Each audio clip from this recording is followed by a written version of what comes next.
I'm Katherine Reynolds Lewis. I'm the founder of the Institute for Independent Journalists, and I'm thrilled to be here today to moderate a panel on self-publishing, creating your own platform, developing a new stream of revenue from your journalism. And we have three amazing panelists to guide us through this conversation. I also want to thank ePluribus and Moxie for sponsoring this webinar. It takes hundreds of hours actually to put on webinars, and we are so grateful when sponsors help us to subsidize that cost and bring you more relevant, practical advice that can help you build a sustainable journalism practice. And that's both financially and emotionally sustainable. So right now in journalism, I know we are having a rough year, and that's on top of another rough year in 2023. So where things are going in this industry, another series of layoffs this week at Vox, and that's on top of previous layoffs this entire year, shrinking freelance budgets. It's a good time, an exciting time for us as journalists to think about taking control of our own income and building platforms and revenue streams that aren't dependent on the economic cycle, that don't rely on a media organization or the bosses at the top to decide that our work has value. We can connect directly with our audience. And this webinar is going to help guide us through that landscape. It is an amazing time with so many different tools, and at the same time, that sometimes means we have the paradox of choice where there's so many platforms, it can feel overwhelming where to start. So to guide us through, I'd like to take a moment to introduce our panel. I'm going to put everyone on screen and just wave when I say your name. Cesar Melgoza is a leading innovator and thought leader in technology-enabled analytics, research, business strategy, consumer insights, and public policy.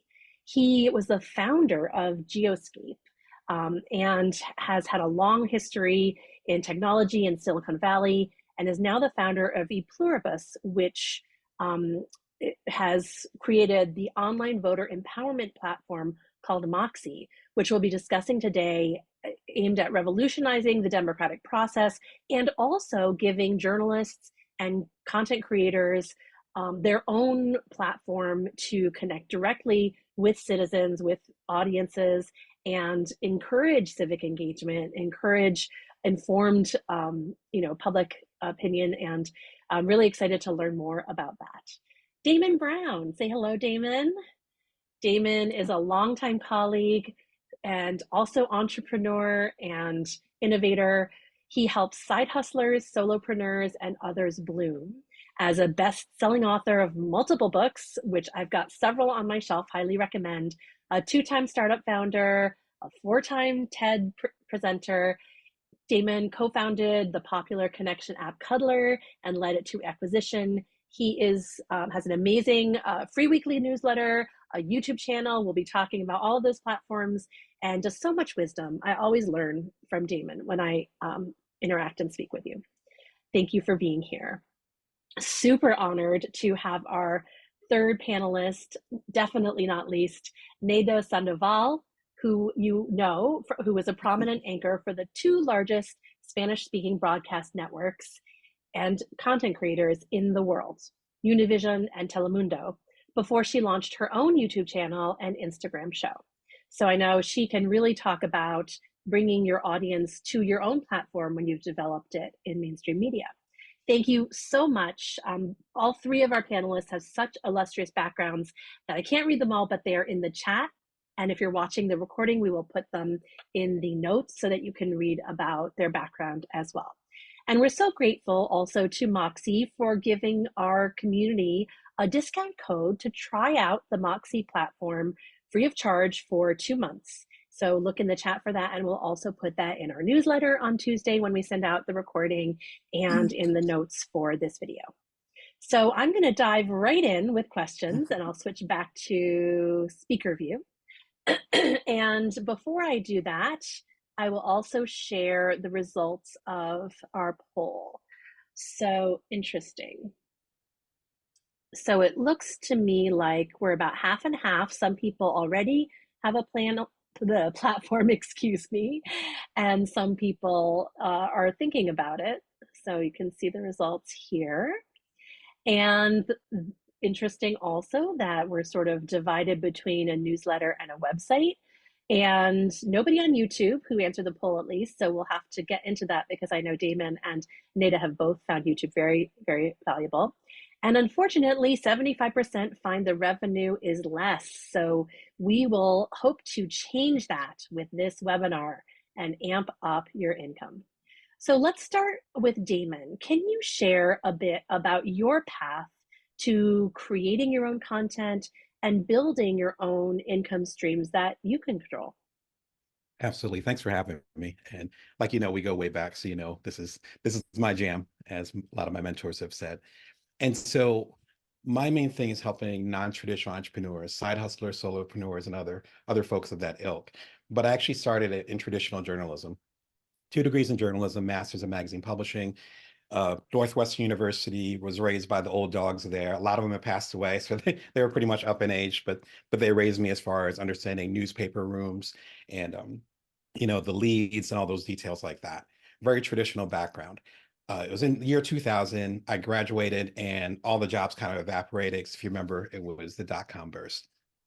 I became an independent writer, just like, with Catherine's working on with the IIJ. I've been that for, you can do the math. As a freelance writer, it was great to have that independence, but a few years into it, I'd say the early 2000s, I started to bump up against a wall because there are a lot of things I wanted to write about and talk about that the outlets either wouldn't give, the budget for or wouldn't give me a break for. So then that's when I started to look more at writing books. And also I realized, going back to the topic of this, no one ever told me that books would pay you forever. Like no one pulled me aside, even though I have 2 degrees in journalism. I was like, if someone just told me I could write 40,000 words and then now I have kids, it's like, and my kids would get royalties after I'm gone. Oh my God, why didn't someone tell me this? I started writing books. The books got me on the road. And I realized I love public speaking, even though I'm pretty introverted, believe it or not. But I actually loved connecting with people in person and getting the direct feedback. Once I got on the road, I got into entrepreneurship. And it was the exact same time I proposed to my wife. We got married. Within a year, we had our first kid. My wife went back to work. I actually was a stay-at-home dad. And of course, at the exact same time, I decided to become an entrepreneur. So I did my 2 startups, bootstrapped both of them. The second one called Cuddler, which Katherine mentioned, and I'm getting sold right after my son's second birthday. And that's how I got into non-traditional entrepreneurship as far as building things outside of the traditional norm. So I realized how many things you could create. I bring all this up because I was raised again in traditional journalism, but after getting involved with technology, I was like, I can actually create my own platform. And this was when Twitter was just starting. This is when Facebook was still a thing, and it wasn't Meta. There were all these opportunities. Now those opportunities have shifted away from social media to us creating our own platforms. There's 3 things that I really am into right now. The first thing is owning my own intellectual property. So the last set of books that I've done, the latest one I've done is the complete, thank you, the complete Bring Your Worth collection just came out a few months ago. It's actually part of a line of books that I published myself. So I hire the cover designer, I hire the editor. They're all part of this community. And then I'm actually able to own those intellectual properties. The Library of Congress has that in my family name. That's really important to me. So there's not going to be a platform that's going to demonetize me. It doesn't exist. The books are from me and my family. The second thing is the freedom of expression. So the things that I talk about, if I'm going to talk about non-traditional entrepreneurship, it's going to be, I have to discuss racism. I have to discuss classism. I have to discuss inequities in America and beyond, because I've done a lot of traveling. I have a lot of immigrants in my family. We have to have those discussions. That kind of got set on fire with the pandemic a few years ago, as well as with injustices that happened with Breonna Taylor and other folks a few years ago. So whatever I was doing, suddenly that platform I created, that was my own platform. I was already doing that. I could speak freely. And a lot of y'all responded to that. I couldn't do some of the things I've done and publish some of the books that I've done if I was still working with traditional publishers. The last thing, and Katherine talked about this, is actually directly connecting with the audience. And I do that through joindamon.me. I think it just got thrown in the chat. That's my weekly newsletter. I just moved over to Beehive. So Beehive is a new platform that I'm really getting into. I already have a sponsor for the newsletter. I just joined them a couple weeks ago. So that's able to bring in passive income. Moxie is part of that. And so Moxie is this great platform that allows me to discuss things. I'm not a political guy, but I am a legal guy. And so there's discussions that are happening within the small business community that y'all should be aware of. So having those discussions over on Moxie is really important to me, especially in this political election year. I'm sure Cesar will get into that, as well as with Bring Your Worth TV, which is my TV show that I've had about almost 400 episodes of the last 3 years. It's over at bringyourworth.tv, about 18,000 subscribers. And so it's not quite monetized to the level that I would like it to be, but the amount of generation I have as far as keynotes and other things is really important. And the last big bucket, which I'm sure we'll get into, is book publishing independently, as well as public speaking, which I have some agencies I work with, but a lot of my public speaking is independent. That's really where a bulk of my income comes from, as well as with my business coaching that I do work with non-traditional entrepreneurs. So I think I'm excited to be here just because we don't have to be dependent on the traditional, newspaper over here, magazine over here, and we don't need to lean on social media to create our business. What we need to do is focus on the people we want to serve, start with that one person, and then build it up from there.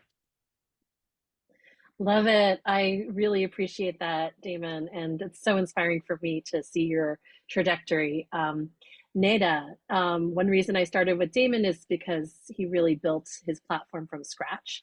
Neida, you brought an existing audience over from your previous roles at Univision and Telemundo.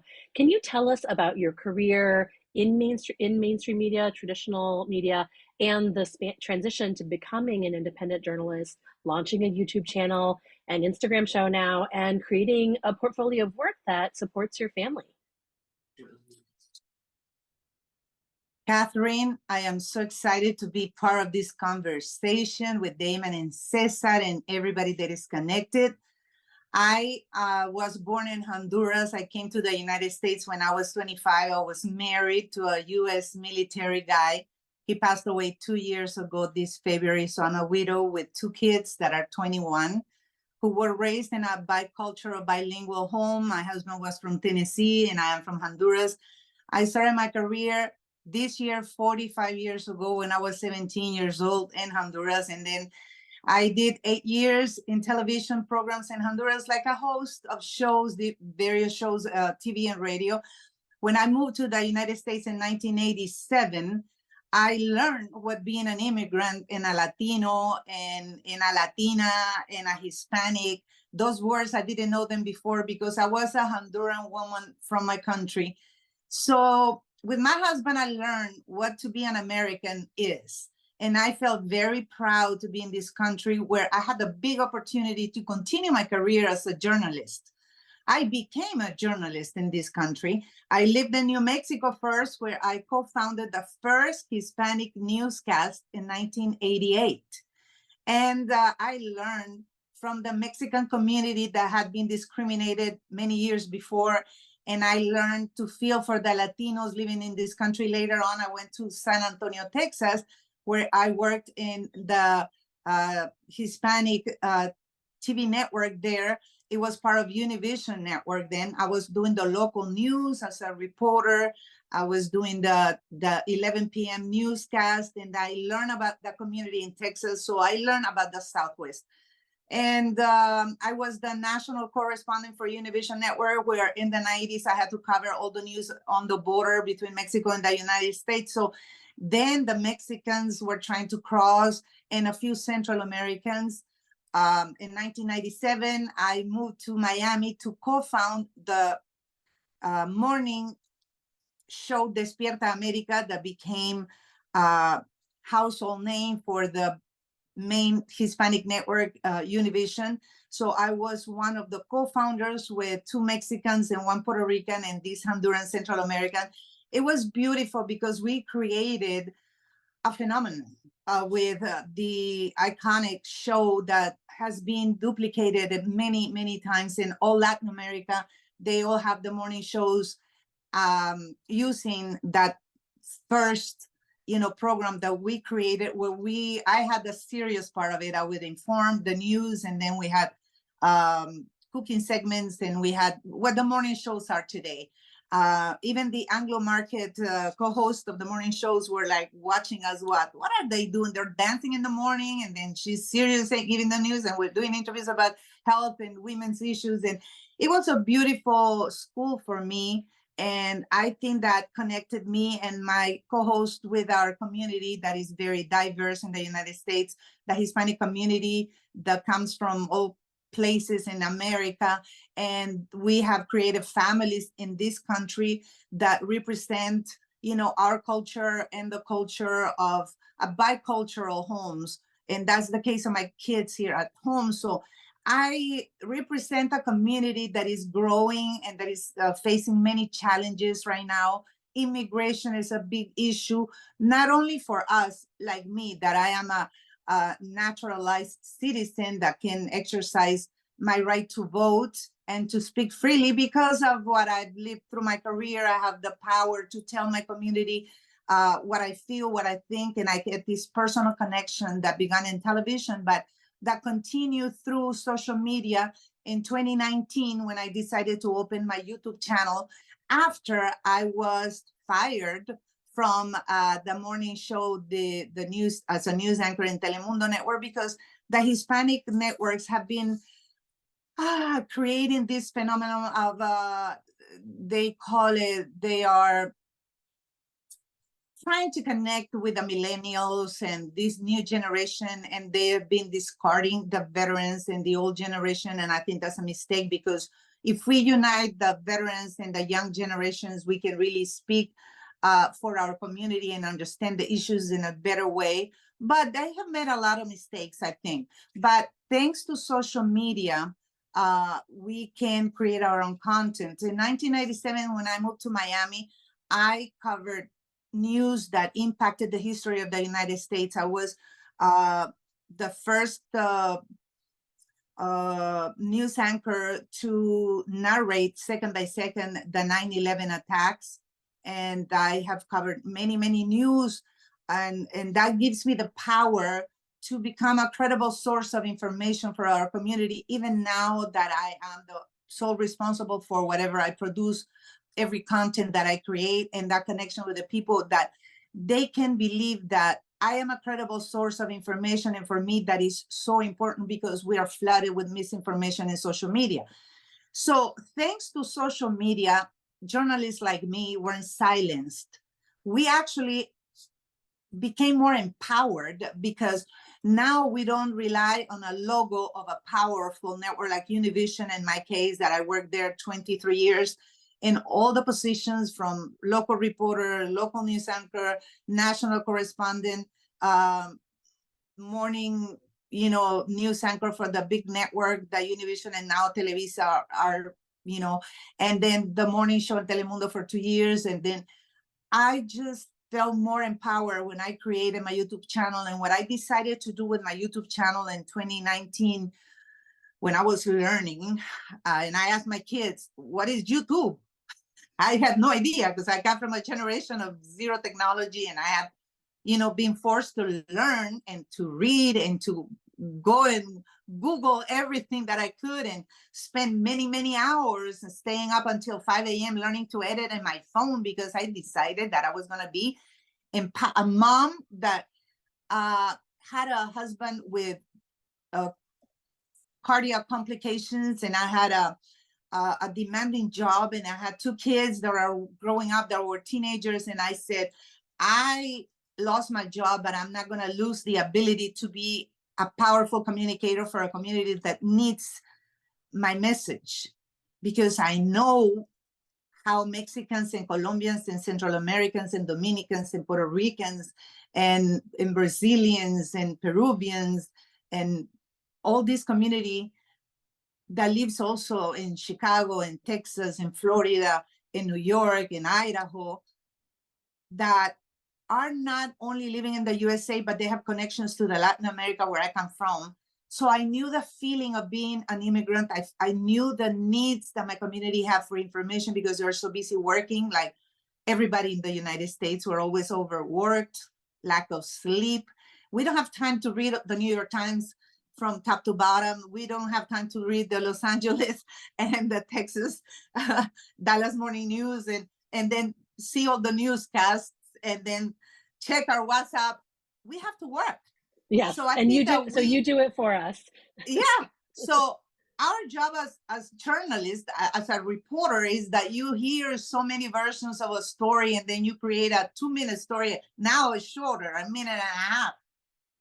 And I used to fight for 2 minutes. Like when my story, they say, okay, we give you 1 minute and 58 seconds. And I said, no, give me 2 minutes for my stand-up.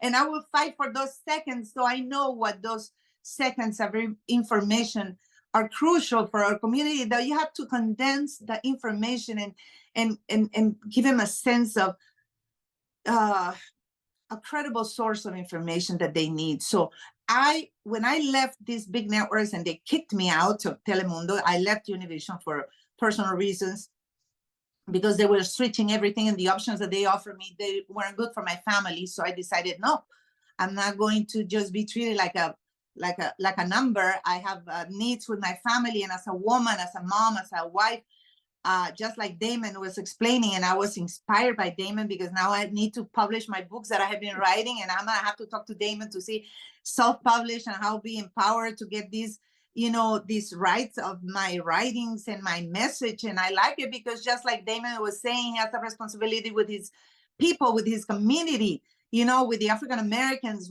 and I have a responsibility with the Hispanics, Hispanic Americans, and the Hispanics in general, but also with the general public, to make them understand what Latinos are, professional Latinos, not all the Latinos that cross the border, that are leaving their countries, are maybe people have nothing, that they have nothing in their countries and they're coming here. There's a lot of professionals that are leaving their countries because political persecution, because criminality, drug dealing, because of insecurity, because so many things, extreme poverty, and they're leaving their careers and they're crossing the border because they have no chance to have a visa or have money to buy a ticket. So I understand that feeling of my people, and I have the responsibility of taking the message and letting them know that they're not alone, that I understand, and that I have the power through my social media, through a microphone, through a camera, through my writings,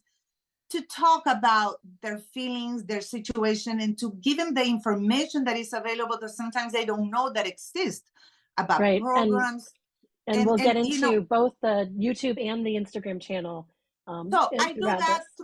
through my YouTube, through my Instagram. I decided to create my my YouTube channel, where I decided to interview prominent public figures that are very successful, to catch the eye of my community, but to talk about their struggles, their battles, their victories, their lives, and to give, at the end of our interviews and conversations, like an hour conversations, recommendations, tips to have a better life. Wonderful. And then I decided we're gonna get back into that shortly, Neida. I want to make sure to also have a chance to introduce Cesar and talk about Moxie, but yes, we will dig into all the details. Yes, thank you. Thank you. So to bring all this back to platform, we have Cesar to share a little bit about what brought him to the work at ePluribus and now Moxie, and what Moxie has to offer as a platform, alongside YouTube or Substack or the other ones that are possible options for journalists. Yes, absolutely. Thank you, Katherine and Damon and Neida, and thanks everybody for joining. So just a brief on my background. I grew up in the beginning of the civil rights era and in Central California. And that always stuck with me my whole life. Even in high school, I wrote about this. I wrote about the United Farm Workers Union. That was very important to my family. And in college, I took a couple of turns here and there. I studied public policy. I got a master's degree on the topic, and I thought I wanted to do that for my whole career. And as luck would have it, I segued into the Silicon Valley. I was offered a job to join Apple Computer in their state and local government marketing group. I did a lot of interesting things with geographic information systems. I later formed my own company that was not only US based, but international in scope. And we created lots of data and analytics and ability to use all of this within a web browser in the early days of that, and had a great time doing so. Had many clients all over the country in different parts of the world. And it was a successful company, but I had a new idea that was sparked by a conversation with my young daughters. I always enjoyed taking them to school in the morning. Now they drive themselves to school, which is another story. But the conversation that we had one time was a simple question. You know, it was election season, and they asked me, Dad, and I think they were about 7 and 9 or something like that, maybe even younger. They asked me, how do you know who are you going to vote for? And, you know, how do you figure that out? And my answer, because I always tried very hard to give them clear answers to every question they had, I started telling them that some states make it easier and other states don't. My state is Florida. They don't make it easy because you have to do a lot of your own research, or you can just rely on the advertising. So you could look a lot of stuff up on the web and do background, but that's a lot of work and most people just don't do it. So the idea germinated at that point, and I decided, well, you know, I have a technology background. I've created different platforms in the past, and I decided that a platform to put essentially all that political savvy in your pocket through an app would be convenient, that people need to know, and many want to know, what public policy issues are affecting them, who their representatives are, who's running for election, what laws are they proposing, and so many details like that, that frankly, it can all be put into a platform. And so when I received an offer to buy me out of my interest in my previous company called Geoscape, it was acquired by a company called Claritas that is funded by a private equity firm called Carlyle. I jumped at the opportunity because I did want to segue. I'd done enough of the Geoscape, and I wanted to bring this platform to life. And I'd like to show it to you. You don't want to take a look? I have a few slides that I'd like to share now, if that's okay, Katherine. Go for it. Okay, excuse me while I switch over my video.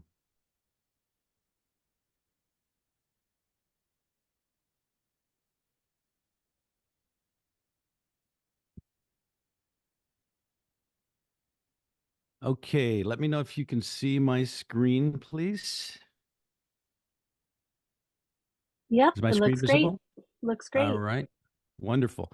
Okay, so believe it or not, you know, I believe that magic happens all the time. You just have to notice. In fact, I had the name of the company called ePluribus, and everybody knows what that means, and it's part of our national motto. But I didn't have a name for the product. And this is before this hotel chain came out, by the way, maybe 6 months before. And I just all of a sudden said, hey, Moxie, why Moxie? Well, we all know the Yiddish term called Moxie with an IE. It stands for bold courage. And if you look at the word democracy, it's kind of like has Moxie in it, except there's two C's and a Y instead. So that's why we named it Moxie, because we want to give normal people, everyday voters, the power and the courage to reclaim their democracy and participate in it. And that's what this is all about. Okay, so let me just give you a little bit of a few key points to tell you what Moxie is. Okay, so if this computer would listen to me, hang on just a second. There it is. So it's an app and web platform designed to inform and engage voters. As Damon said earlier, this is so critical, especially this year when our election seems so surreal that, and many people are disengaged. So we've got to find a way to get them back in and learn and care about what's going on in their country. All parties are welcome. So we don't want to create a situation where only a certain party joins. We want to have dialogue across all American groups. We believe that to be a patriot, you have to love your country, but you always also have to listen to other points of view from different colleagues and neighbors of ours. We blend a wide variety of official government information, and I'll show you more about that in a moment, with a very robust news feed and also social capabilities to interact with other members. It's not an echo chamber, so it doesn't have the algorithm that gives you more of what you already looked at. It's what we call user self-personalized, which is out of respect for the subscriber. It's free to try. Everybody can try it for at least 30 days. In the case of the promo code that Katherine mentioned, it's a 60-day to the power configuration. And I'll tell you what that is in a moment. But it's a subscriber-centric approach. In other words, we are loyal to our subscribers and not to advertisers. Okay, that's the focus. So this is the way it looks when you see it in the app stores and on the web. You'll see a few screens of that nature. So essentially, it has the same functionality on both platforms, pretty much almost complete same set of functions, but they're just laid out in a different way. And you can use the same credentials to get access to either one. Let me just show you a few screens so you know what I mean about voter empowerment. So when you first log into Moxie, it gives you a page that we call My Stream, and this personalizes your experience. When you register, you let us know which issues are of interest to you. You enter your residential address. You don't have to, but there's a lot of information that is pertinent to your location. And then it's based on who you follow, which forums you subscribe to, and that sort of thing, which podcasts you subscribe to. And at the top, as you'll see, we have an area for points of view. So you can share your point of view. It's kind of like an Instagram story. And you can tell people what's on your mind. You see notifications that come through of a wide variety based on your profile, including things like legislation that has been proposed and enacted, how your representatives vote, and so forth. So my stream, and at the bottom left-hand corner, you'll see that leftward icon looks like a funnel, is red. And so the next screen over looks kind of like a newspaper. So this is the news section and starts with people going live at the top. So you can go live there, share your thoughts. We believe that news begins with who you're following, and if they're live, then that's news to you. And so you can search thousands of publications on Moxie through keywords. You have localized news based on your city, county, and state. You have a number of specialty channels. You can kind of see the button there with C-SPAN, and there are many others. And then you have buttons that are designed based on your issues of interest that filter the news based on those interests. And if you don't select any of those, you get the default feed, which is based on politics. And it's in chronological order. And we get them as the publications publish them, and we give you a caption. You can share it. You can do a lot of things. You can tap on it to read the full story. You'll see that green shield at the bottom of the story. That's what we call veracity shield, which stands for the rating that that particular publication has. We license that data from a company called NewsGuard that does deep analysis on thousands and thousands of publications, so you can figure out, who is believable and who is not. So the next one I'm going to show you is got a little person behind a podium, and that's to essentially organize all of your political representatives at national, state, and local levels based on your residential address. And so it knows who corresponds to you where you live. And in this case, the capture is on state level.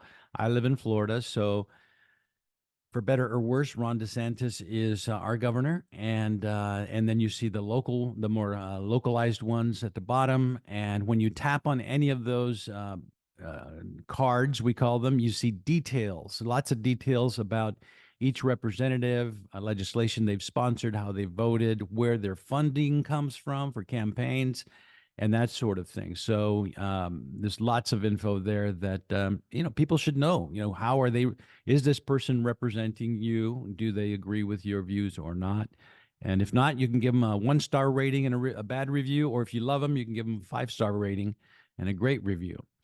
Okay, the next thing I want to show you is the legislation page. So we have national and state level legislation. It's listed in chronological order. You can search it by keyword, by title, by ID. You can look at the summary. You can tap to get more information and understand what kinds of laws are being proposed, enacted, and so forth. right there at your fingertips. We also make it easy for people to register to vote or to check their registration. We present this during the registration process, but it's also there later, so you can check it and make sure you're registered before Election Day. It takes you to the official site corresponding to your state so that you can make any changes you need on the address and so forth. We also have ballot information. So these are ballots based on your address. So it's going to have the local, the state, and the national things that are on the ballot, both candidates and initiatives. So you can study up, and it's got a lot of detail in there. We license data from a company called Ballotpedia that has lots of great info that we've infused into Moxie so you can study up before the elections. Okay, then we've got forums. So forums are based on, no, I'm sorry, these are podcasts. This is the podcast screen. And we've got a variety of curated podcasts that are generally available, but that we think that people would find interesting. And we also have those that are native to people on the platform. So you see both on this screen. Podcasts that have been published by Moxie members and others that are generally available out there for you to listen to in other platforms as well. But these are curated, small number that we think are relevant to what we're doing here. And we also have survey research. So some of the research we field and we publish, and others, we have another category where you can look at surveys that are available to the general public, and we have links so you can find them and understand what is going on these days, like, for example, today with the upcoming elections. And in addition to that, we make it easy for organizations and candidates to raise money. So we have a section where you can publish a campaign if you're a candidate or an organization, and you can raise money, all legally, all with the appropriate disclosures. This particular campaign was published by the African American Caucus of North Carolina. They're supporting 10 different candidates in North Carolina, and they're raising money. So if a Moxie user wanted to contribute to that organization so they can help those candidates, then you could do so very quickly and easily through the platform. Okay, and now to forums. So in forums, we have some that we published from Moxie, sort of general purpose. You have one at the top called Elections. You have DC Politics, Policy, and Power. You have a button to view all forums. You can browse posts based on interests. And then the feed by default is trending posts. So you'll see in this capture the Damon's forum, his Bring Your Worth TV, and his post is right under there. You can just see the top of his head there. Sorry about that, Damon. We should have got at least your eyes there, but that's Damon's post from forums. So this is what a power user like Damon can publish his own forum in addition to other things. So I'll just show you a screen where you do that. You give it a title up to 100 characters. You can write up to 2,500 characters of text in the body. You can add up to 5 images. You can add a video. You can even add audio, and you can even attach a PDF file. It's up to you. Gives you that flexibility, and you can add tags to it so that it'll appear in people's My Stream if they coincide with the tags that they're interested in, and then they can also search them through the buttons that I showed you earlier. And periodically, we enable them a power user to create a quick poll. So a question, and let people vote on that question.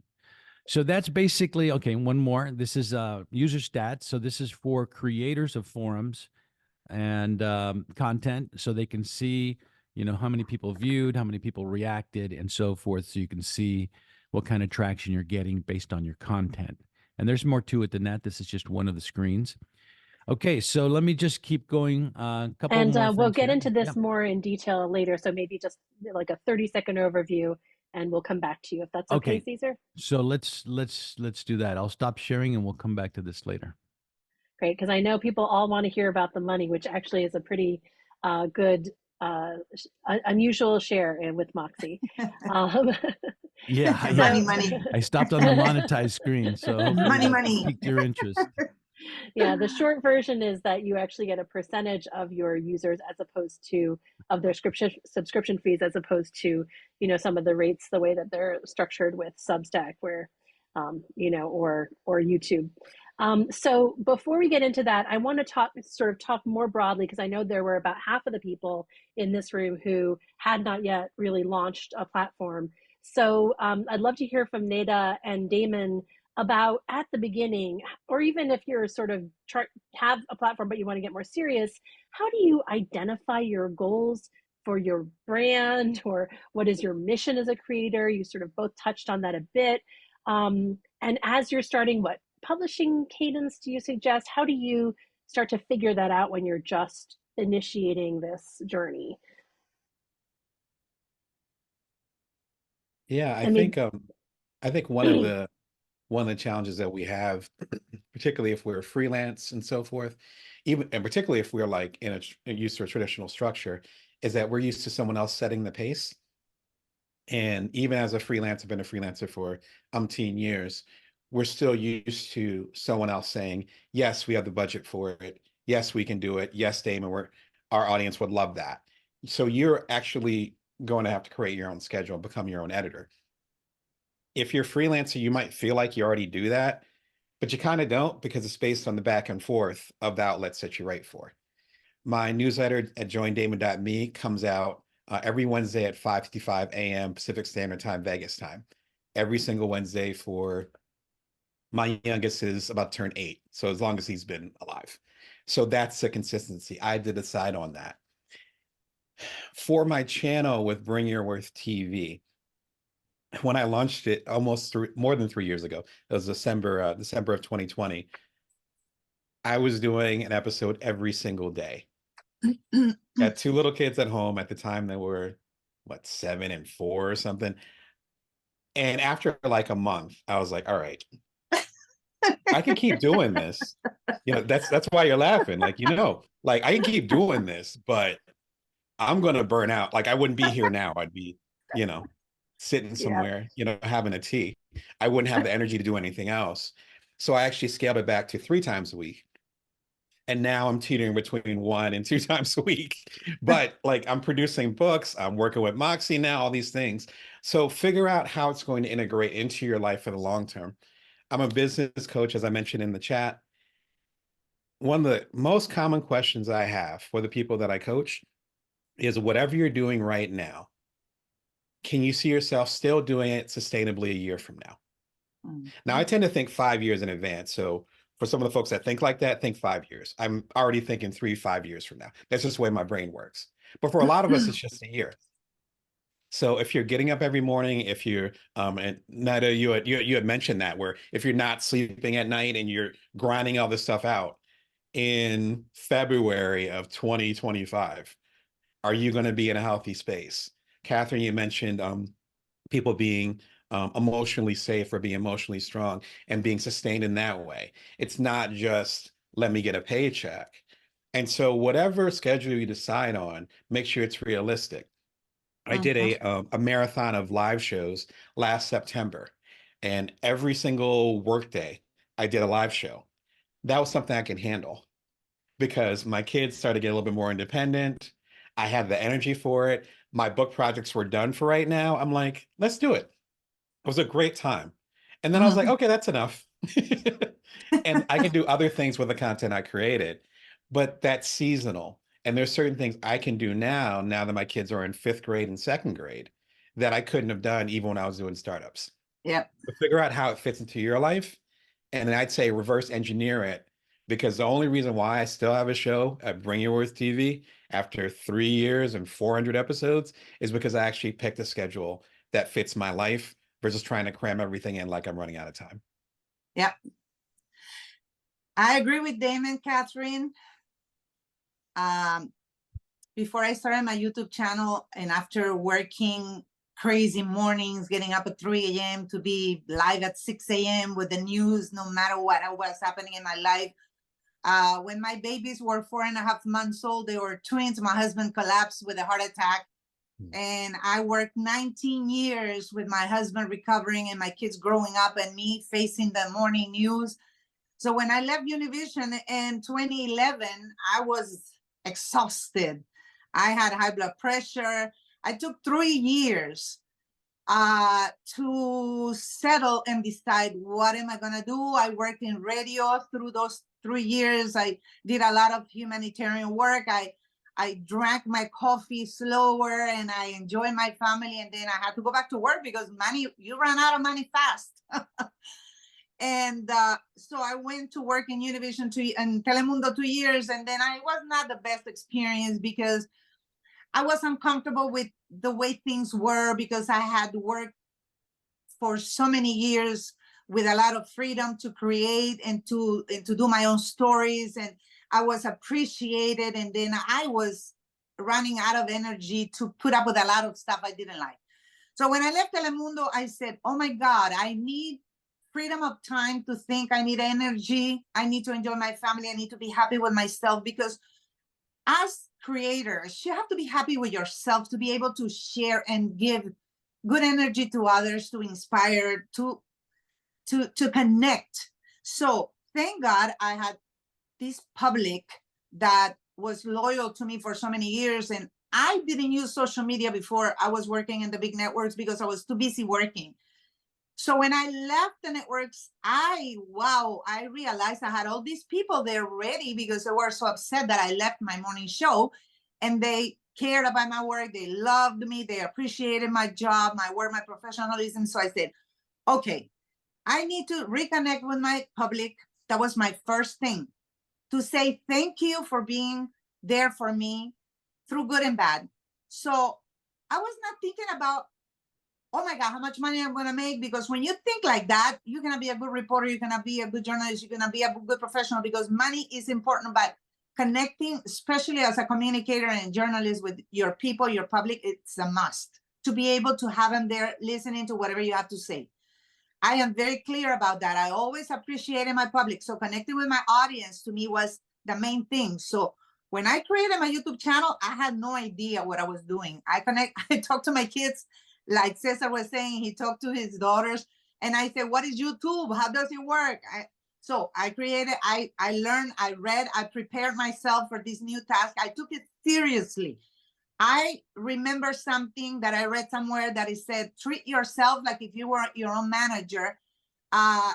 Separate your name. Your name is now your branding. Is not Univision, is not Telemundo, is not CNN, is not Today Show, is not this newspaper, is your name. You are responsible 100% for whatever you say, you write, your content, you create. And I felt empowered that I knew how to write, how to edit, how to talk to my audience. So I decided I had to sit down and make a plan. You have to make a plan mentally first, and then put it in paper, and then you have to materialize it.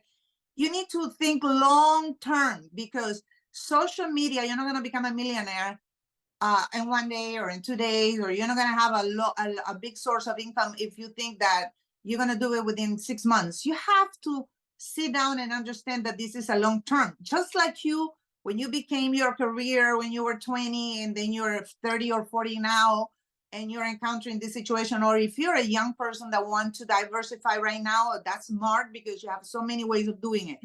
So first of all, you need to think, what am I going to do? So I decided in my YouTube channel, my plan is I'm going to do long interviews to inspire my community to keep on going, because we are going through some changes, people losing their jobs, their mental health is really bad. There is a lot of unhappiness. There's a lot of hate in the world. I want to be part of this good content in social media. I don't want to have haters. One of my rules in everything I do in my social media is I talk to my audience, and I say, I do not accept haters in my social media.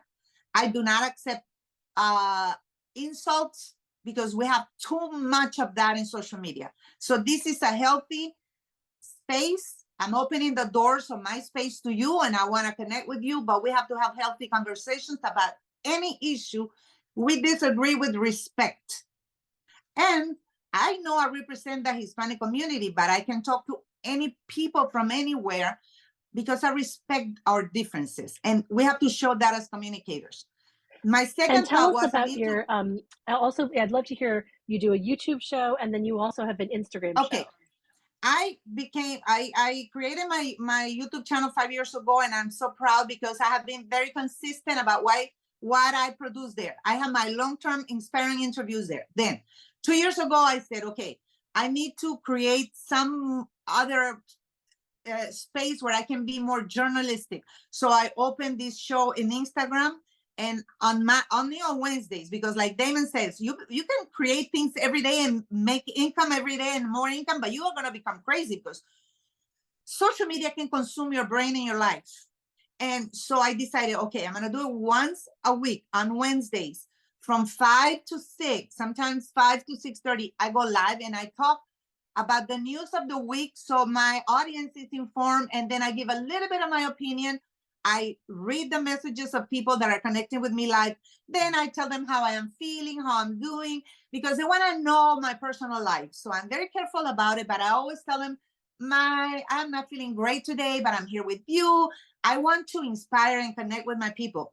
Then less than a year ago, I decided that I was going to use also my Facebook account, where I have 800,000 people that are organic. I have never bought one follower, because I believe that when I go live, those are real people. I don't care if they say, I have 5 million, but I have 800,000 humans that connect with me the moment I turn my camera live.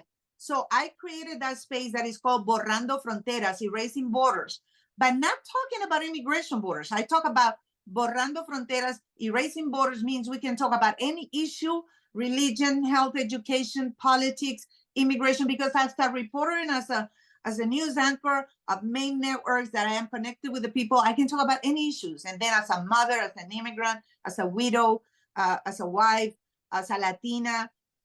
So I feel so empowered about who I am that I can talk about anything, or laugh a little bit, or talk about my hair, my eyelashes, my hair color, because people like what you wear. You have to think about you as an image, that when you turn the camera on, I always want to project positive thoughts.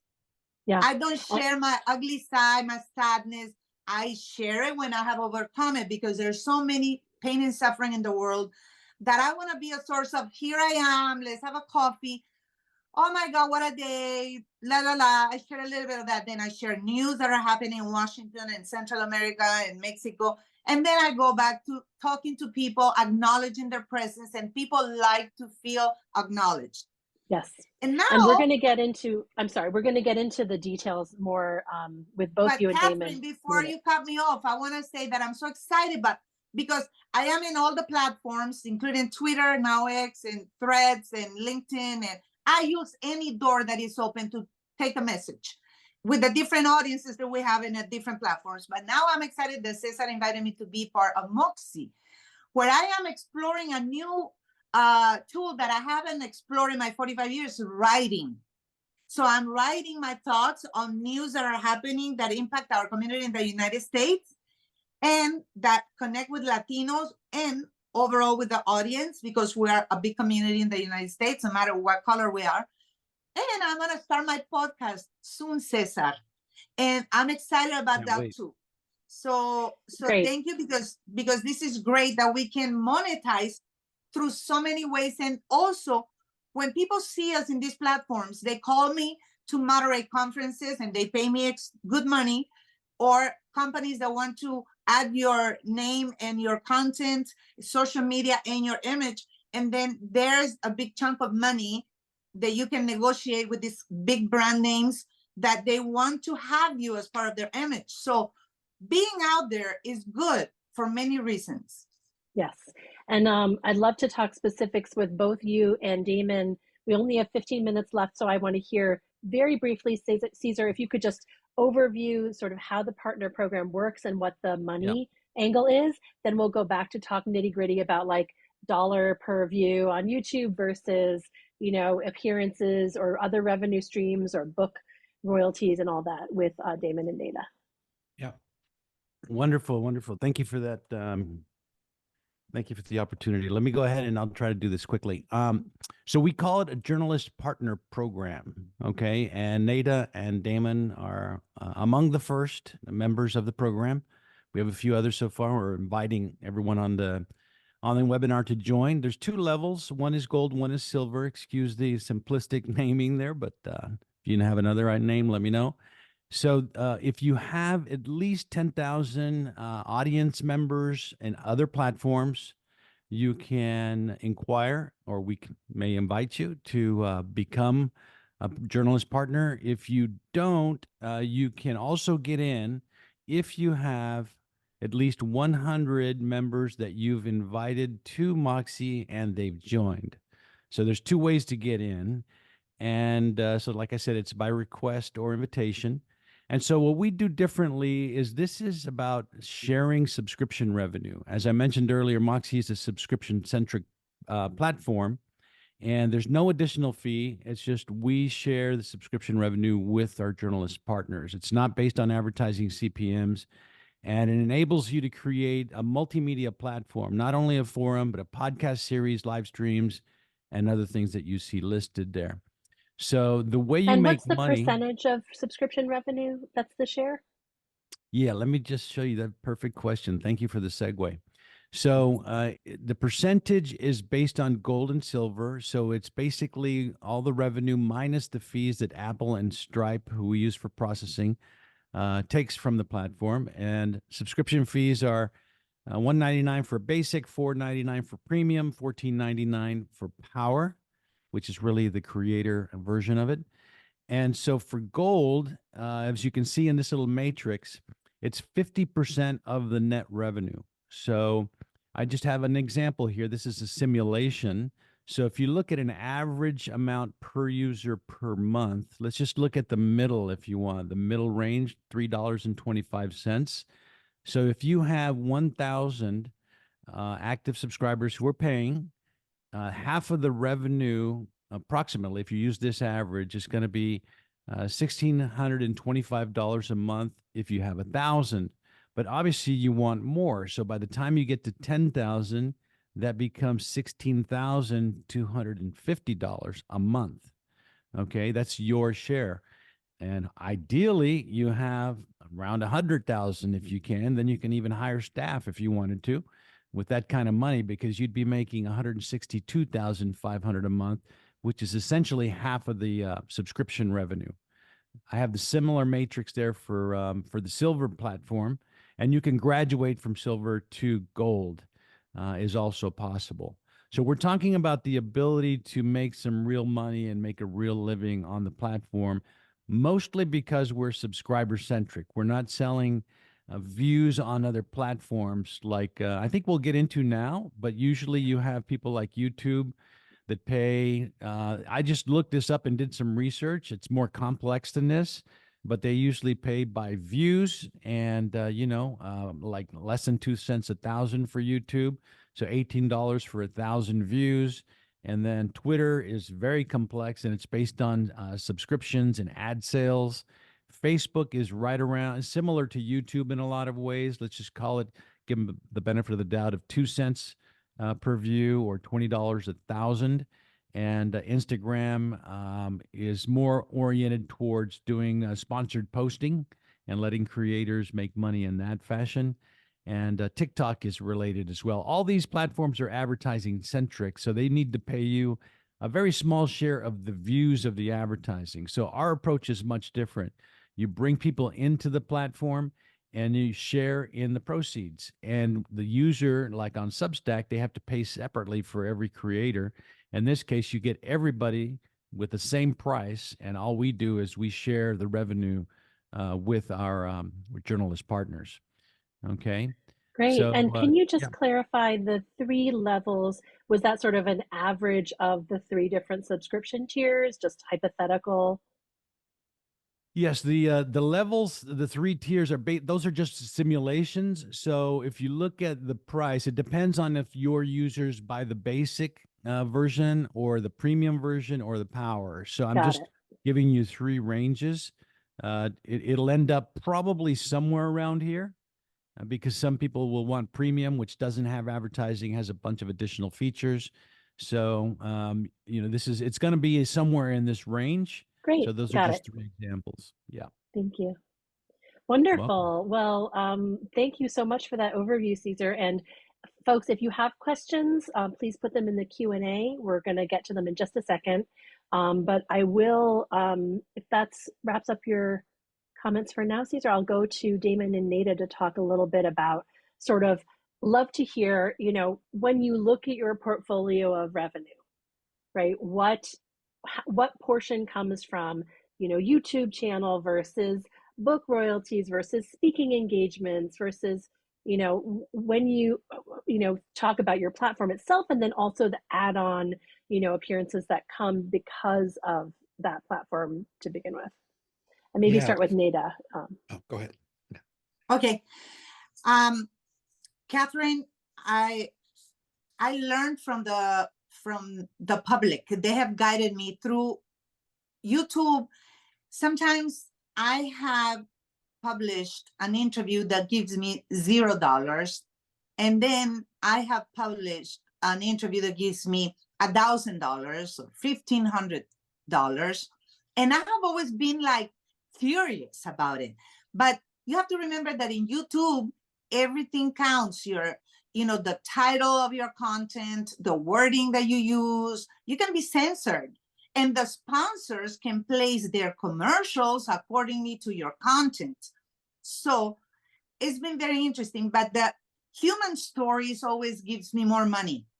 I can talk to politicians or maybe analysis of Latin America's, you know, situations, and people, yeah, they look at it. But when I interview somebody that is going through pain and suffering, that really has a lot of response from the public. Like, for example, when Hurricane Eta and Iota in Honduras, my country, was really devastating people, and people were out of their homes and they were sleeping on the streets. And I decided to use my YouTube channel to the service of my community under extreme circumstances. You know what? I did stories every day. I worked like if I was in breaking news. I even contacted people that were affected by this situation in Honduras, and I hired them like without paying as reporters, and they would send me inside video of their struggling, and I placed it on my YouTube channel. And you know what? I made so much money by sharing that breaking news that I realized that my connection as a news reporter, as a news anchor, was there with my public. When Surfside collapsed in Miami, I contacted the family of the only girl that really was there.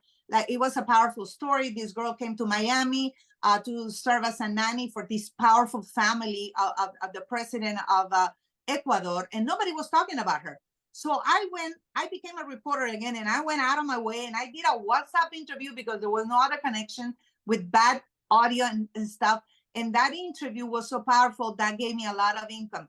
But from there, what I do is I get these interviews, and I get capsules, or I dissect my interviews, and I make reels for my Instagram or YouTube, where you monetize a lot in reels too. Many people use funny reels, whatever, but I also use it as a cross promotion for my big interview on YouTube. So I use my platform for cross promotion, and I dissect my interviews, and I use them for reels or videos that I can place in YouTube and Facebook. You know, you can monetize through the videos and the views, and every platform has their own rules. You just have to do that, and that way you can monetize in many ways using the same kind of content. It's how creative you become, and how you place it, and how you study how the platforms give you, you know, monetize your content, and also the impact that you want to create. And this has served me to continue with my career, the same path, follow the same path that I have had for 45 years, working for big networks, now working as Neida Sandoval as my logo. And I like it because I fulfill many different roles as a journalist, as an immigrant. I do my social work, and I monetize in different ways. You have to be creative about it. Yeah. And when you look at, you know, your income in a month or in a year, like what percentage is from your channels and what percentage is like a speaking engagement or an appearance, you know, that came because you're still, you know, prominent and you're, you know, top of mind for brands? Catherine, it depends on how much I work, how creative I become, how much time I want to put into it. And sometimes I work less because I have issues at home with my kids, with my health. I don't feel good. I'm giving that freedom to myself. And sometimes I say, oh my God, I want to make more money. So I start creating more. Like when I used to be a reporter and I used to create my own stories, and they would call me from Miami to Texas when we had no cell phones. They sent me a beep and they said, there's no news today. Hey, create a news story. Creating a news story means be creative, find a story, make it happen. And then I start creating stuff. And then I start getting more revenue. But I would say that my YouTube has given me, because I've been 5 years there and I've created consistency, and I've been very consistent with my YouTube, and my I have this kind of audience, and then my audience in Facebook too. When I see that the Instagram or I don't have TikTok, I have it but I don't use it, and that's another platform that maybe I should explore. But I am going to focus on Moxie now because I like what Cesar is offering, which is creating a different kind of content for the audience, especially in the United States, with issues that matter as a journalist and my personal experience. So I'm excited about creating content for Moxie, where I can have subscribers and have a steady income. Right, but right. Using my audience in Facebook, for example, is different, because there I can monetize with videos or reels. But I would say the main source of monetizing has been probably Facebook and YouTube, and my engagements with private companies. Right, right. Well, I feel so inspired by you, and that you're supporting your family as a single mom now. And we just turn it to Damon to ask, same question, what are the different pieces of your income in a monthly, quarterly, annual basis, and what are the sizes of those pies? Yeah. When I have this conversation with the people I coach, or even, in forums like this, it can be intimidating because there's a whole lot of things that I do. It's kind of like an octopus thing. And one of the biggest recommendations I have, and Katherine, we talked about this in other discussions, it's actually have a niche. So my thing is helping side hustlers, solopreneurs, or non-traditional entrepreneurs. If you're not in that area, it's not that I don't like you. It's just, it's not for you. And so when I create content I have a column with Inc. magazine, I have my weekly newsletter at joindamon.me, I have the TV show, I have the work I'm doing with Moxie. All of it's for the same audience. So just to be clear, I have a lot of stuff going on, but it's a lot easier when it just comes from, again, serving a particular audience. And so I broke it down kind of quickly while you guys were talking, because I want to make sure I had the good numbers here.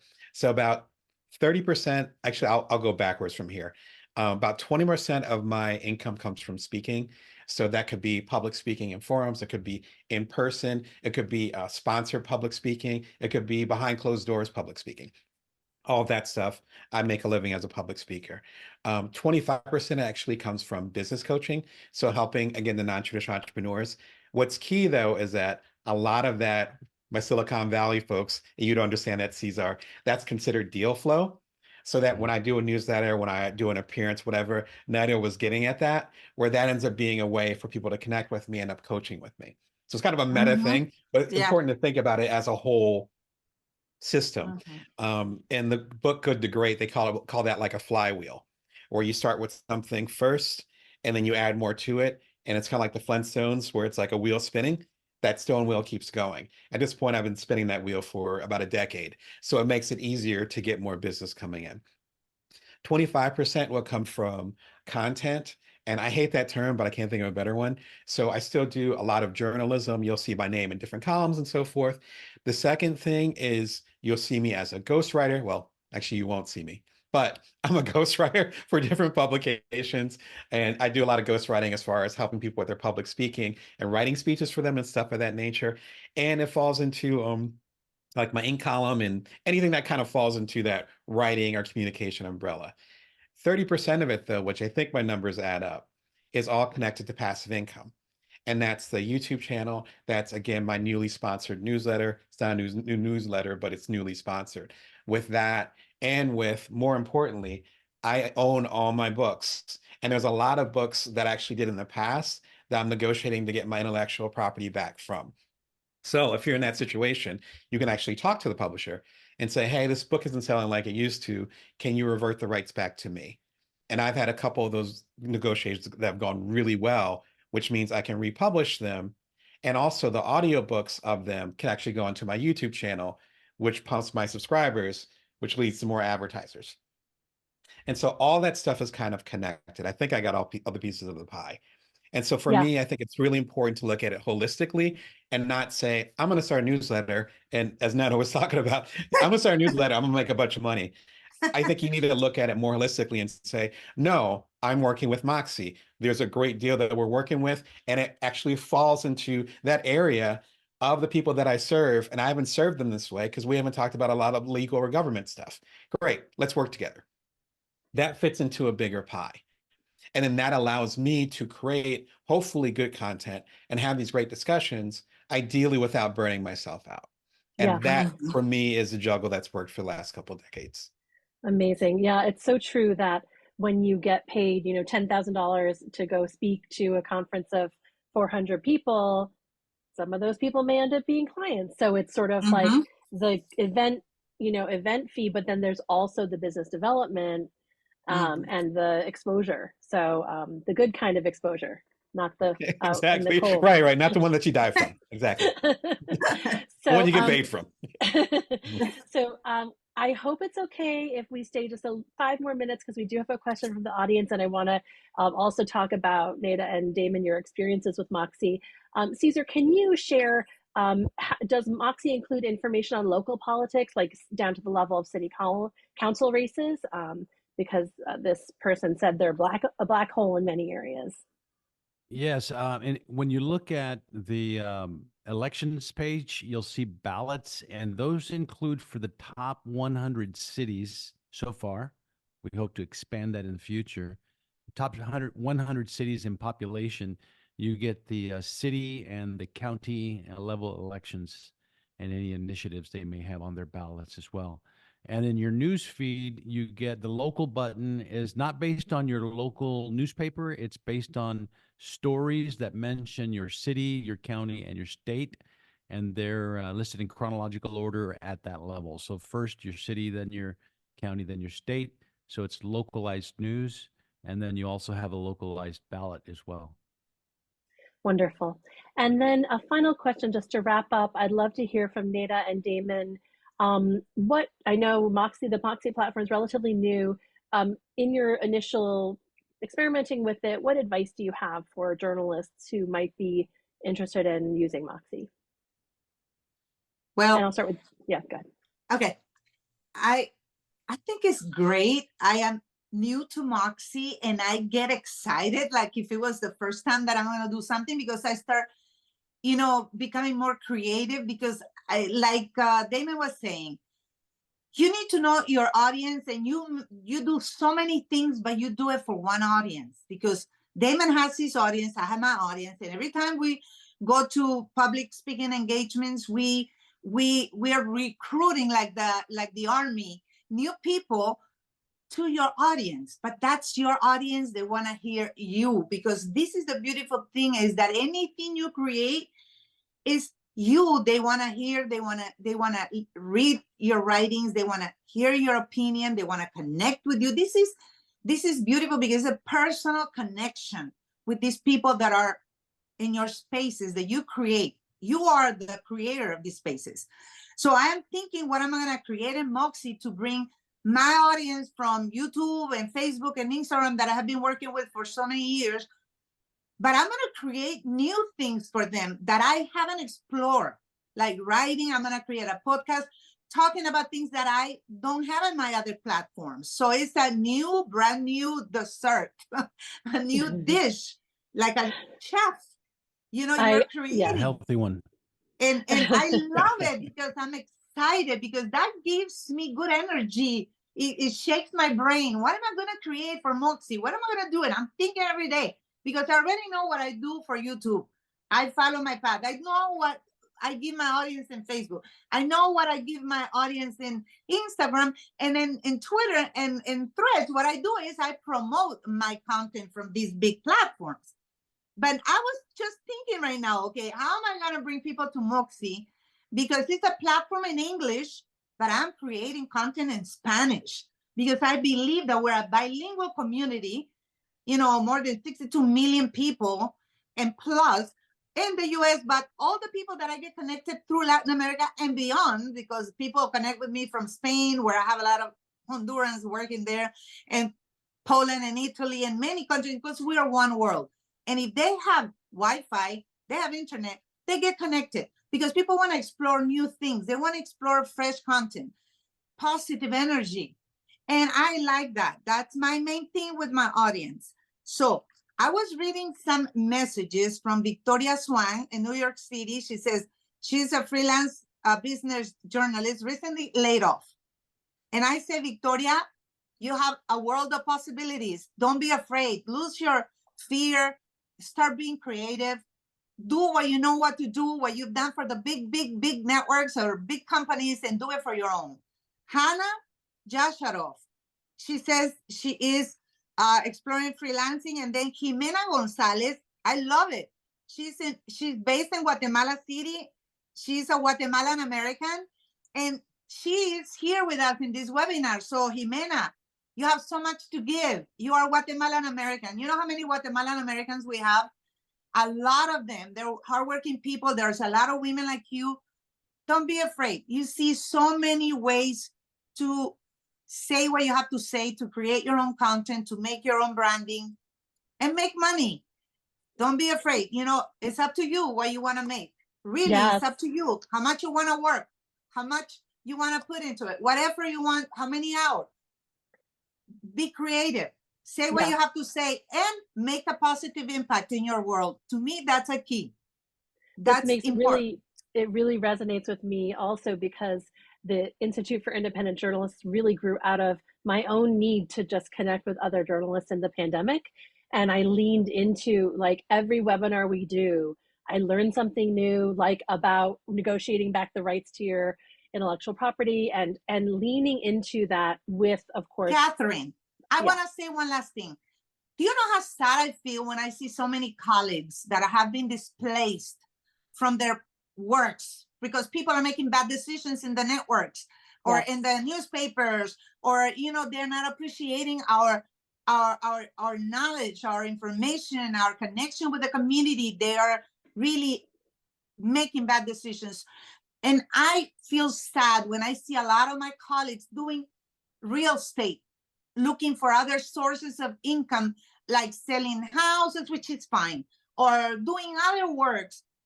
I say with those social media and opportunities, like now we have Moxie, and now we have YouTube, all these platforms and so many more that I don't know. Keep building, keep doing, keep pampering your passions and making money with it. You know, I agree 100%. I agree 100%. And if I can chime in, one of the things that I found, and one of the reasons why I do the work I do, is that I'm kind of that borderline where I'm old enough where, I got my fingers stained on the newspapers and I'm used to pasting up things. I'm going to say all this nerdy stuff that a lot of you might not be familiar with. But then, and before, we had the Macintoshes and all that. But then I'm also young enough to see that transition and be involved with the technology. And one of the things for my generation and up is that we need to get re-educated, because the people that taught me back in Northwestern, all beautiful people, I wouldn't change it for the world, but ended up being education for them because they still were set up where they were waiting for permission. And Neida, I think that's what you're getting at. Like, they were waiting for permission. If you're waiting for permission and someone to say yes to the story you want to tell, then you're always going to be telling stories that are based on the viewpoint and the standard of people that might not be like you. Right.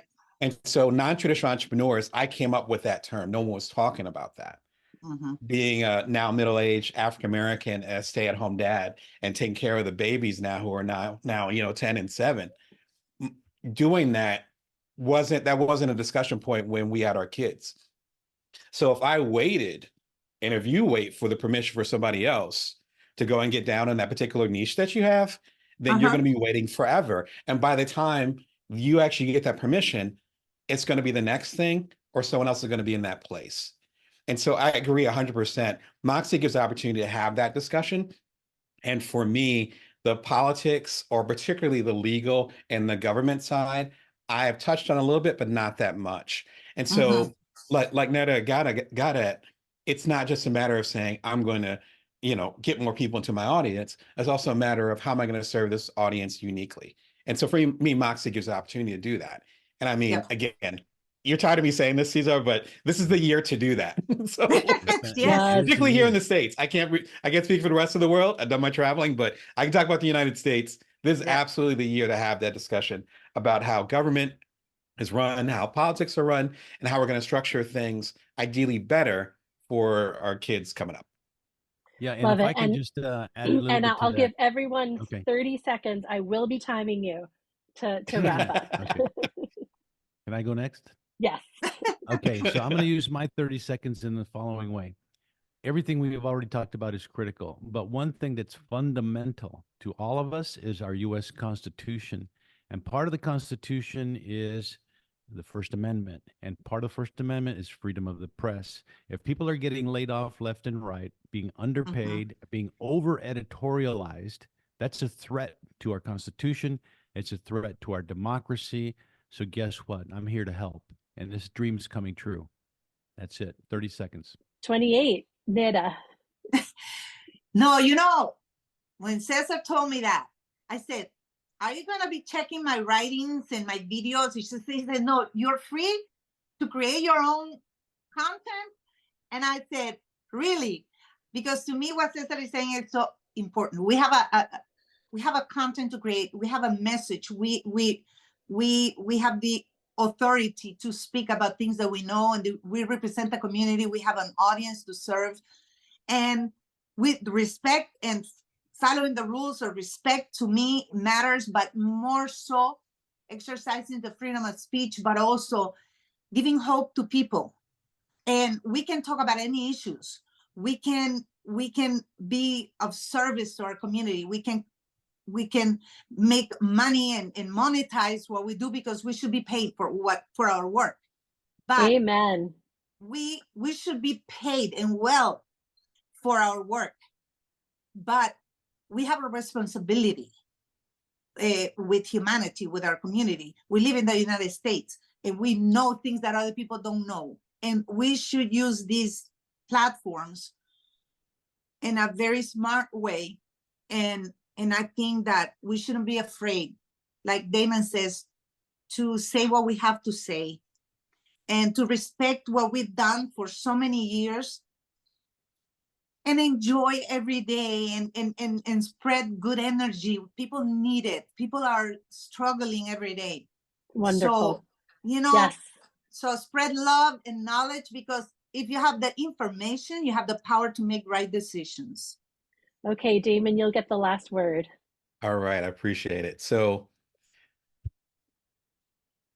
if there are people you want to connect with, you do not need permission to connect with them anymore. If you believe you need an organization or a platform that requires you to connect with your people, that's actually false. The secret is that that's always been false. So whether you're connecting with the people and you're walking down the street to your neighbor, or you're doing public speaking like a lot of us do, you can actually connect with the audience however you want to connect with them. You've always had that prerogative. We've always had that prerogative as journalists, as creators. If you have a traditional job right now, I'd recommend you build that side hustle, start your newsletter, do that. What's going on with media is not going to change anytime soon. So you might as well start building from now, creating some stuff, and start building that audience so that if things do shift, which they probably will, because that's the nature of life, then you'll be ready for that audience, as we both have experienced. Wonderful. And Build From Now is the name of one of Damon's books, by the way. I like I didn't that mean to do that, but there you go. Available Thank everywhere. you. Right? Thank you so much, Cesar, Neida, Thank Damon, you. to all of you who Thank you. stayed here late with us. We're so grateful for this conversation, and we will continue it at the Institute for Independent Journalists conference in 2 weeks. We have another panel on monetizing your platform with more ideas that I think will just keep continuing the conversation. Please do join us, and thank you all so much for being here today.